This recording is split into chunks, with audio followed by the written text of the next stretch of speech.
مفتی طارق مسعود special. کیا تراویح کے بغیر روزے صحیح ہوں گے؟ پورے رمضان کی تراویح نہیں پڑھی اور تمام روزے رکھ لیے تو کیا روزے صحیح ہوئے یا نہیں؟ سلیم نسیم، دیکھیں تراویح اگر کوئی نہ بھی پڑھے تو روزے اس کے بہرحال صحیح ہو جاتے ہیں، روزوں پہ فرق نہیں پڑتا، لیکن تراویح سنت مؤکدہ ہے، قابل ملامت ہے وہ شخص جو تراویح کی نماز نہیں پڑھتا، تو اس لیے تراویح بھی پڑھنی چاہیے۔ کبھی بہت تھکاوٹ ہو نہیں پڑھی جا رہی تو ٹھیک ہے، کم کر دیں، مختصر کر دیں۔ ویسے سنت مؤکدہ 20 رکعتیں ہیں، اس پہ چاروں اماموں کا اتفاق ہے۔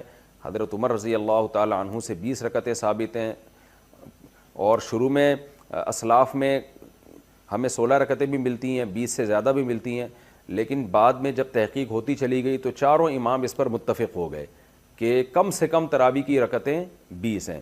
امام احمد بن حنبل کا بھی یہی فتویٰ ہے جو امام بخاری کے استاذ ہیں، کہ امام ترمذی نے جو ان کا نقل کیا فتویٰ، اس کو تو یہ نقل کیا کہ 20 اور 16 میں اختیار ہے اس کو، 8 کا تو کہیں بھی نہیں ملتا، ہمیں کسی اسلاف سے نہیں ملتا کسی صحیح حدیث سے کہ 8 رکعت پڑھی ہو۔ موطا امام مالک کی جو ایک 8 رکعت والی حدیث ہے اس کو خود امام مالک نہیں مانتے، تو وہ مسترب حدیث ہونے کی وجہ سے وہ ضعیف حدیث ہے۔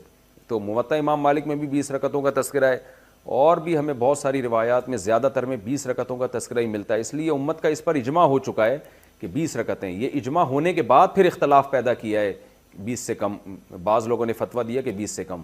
تو جب ایک دفعہ کسی مسئلے پر اجماع ہو جاتا ہے تو وہ قطعی چیز بن جاتی ہے، پھر اس میں اختلاف جائز نہیں ہوتا، کیونکہ صحیح حدیث سے یہ بات ثابت ہے کہ امت گمراہی پہ کبھی بھی جمع نہیں ہو سکتی۔ تو اس لیے آپ 20 رکعت تراویح پڑھا کریں، لیکن اگر آپ نہیں پڑھتے تو روزہ بہرحال آپ کا ہو جائے گا، لیکن روزے کی اہمیت تراویح سے کروڑہ گنا زیادہ ہے، کیونکہ روزہ تو بہرحال اسلام کا ایک رکن ہے۔ ایسا نہ ہو کہ تراویح نہ پڑھنے سے روزہ بھی چھوڑ دیں آپ۔